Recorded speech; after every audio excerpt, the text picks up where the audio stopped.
ण्याचा भार आहे ना, तो अनेकदा दिसत नाही आपल्याला सुरुवातीला. हो ना. आणि उदाहरणं तर भरपूर आहेत आपल्या आजूबाजूला. जसं मोठी कर्ज काढायची, हम्म. मोठे EMI भरायचे आणि महागडी गाडी घ्यायची. हो, हे खूप कॉमन आहे. सुरुवातीला आनंद मिळतो, स्टेटस वाटतं, पण नंतर तो EMIचा हप्ता, पेट्रोलचा खर्च, मेंटेनन्स. हो, तो सगळा भार मग असह्य होतो कधी-कधी. अगदी. किंवा मग रिलेशनशिपमध्ये घाई करणं. हा पण महत्वाचा मुद्दा आहे.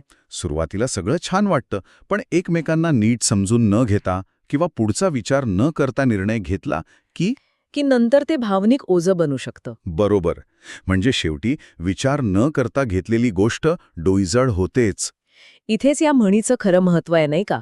कोणतीही गोष्ट, संधी किंवा नातं फक्त ते आकर्षक दिसतंय म्हणून स्वीकारायचं नाही. थांबून विचार करायचा. हो, क्षणभर थांबायचं, विचार करायचा याची खरी किंमत